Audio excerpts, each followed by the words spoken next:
We begin with the intensifying public discourse about the mystery 17 billion shilling oil importation.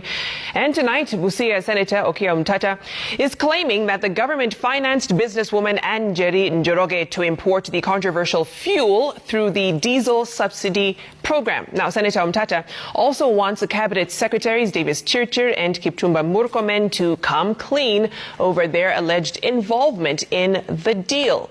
A deal he claims has now gone sour. Seth Olale with more. Armed with a pile of documents, Busia Senator Okia Mtata claimed that the 17 billion oil shipments was financed by the government, with businesswoman Njeri Njoroge being the importer. Treasury does its own things. According to Mtata, there is sufficient evidence linking the National Treasury and Ministry of Energy to an unauthorized withdrawal of 17 billion shillings from the Consolidated Fund in June this year to finance a subsidy transaction to an unidentified private enterprise through the diesel subsidy initiative that was announced by the government to cushion consumers against the spike in fuel prices. Then when you go and look at this statement of their monthly expenditure, you realize some big withdrawals that are beyond, they're only given 0.7 billion. But you find there was a withdrawal when Honorable Ukuri Atani was still the Minister for Finance. In September, they withdrew 16-point-something billion. Then sometime in April, there was a withdrawal of 9 billion. Then in June, there's a withdrawal of 17 billion. Now, when I was looking at it now, what caught my eye is the 17 billion shillings. Here, there's somebody nondescript claiming they have 17 billion worth of cargo of oil. The ministers are saying the oil is not theirs, it belongs to Galana.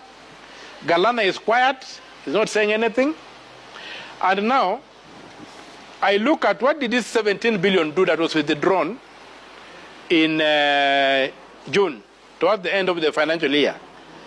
You are told the money went to do what? To subsidize private enterprises. So my question is, subsidizing private enterprises, first of all, there was a policy of government that subsidies have gone out. So which private enterprise is being subsidized?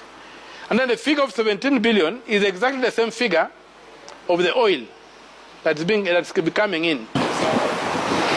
The Busia legislator further claims that the 17.2 billion shilling oil importation saga is a deal gone sour between senior government officials in President William Ruto's administration and Njeri Njoroge. That 17 billion is what was given to this lady, or was a lady was the mule through which that 17 billion was carried out.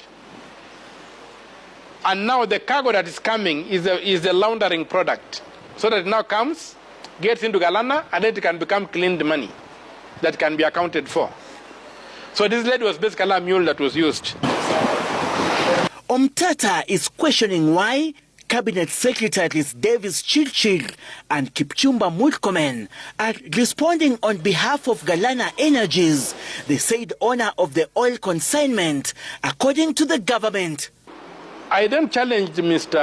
Murkomen, who's a good friend of mine, and I'm challenging Mr. Chirchir to come out clean and tell us two things. One, why are they the spokesmen of Galana?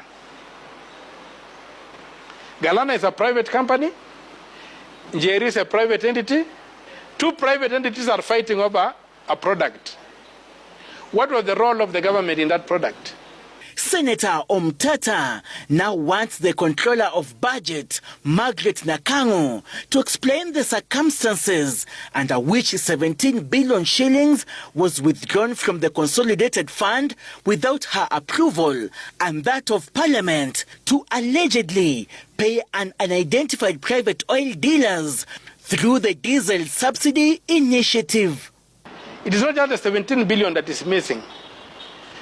We have 63 billion that is missing from the Ministry of Energy, of which only 5 billion had been properly approved. And I think the 5 billion did their work. That was their budget. That was the estimate they gave Parliament for their efforts.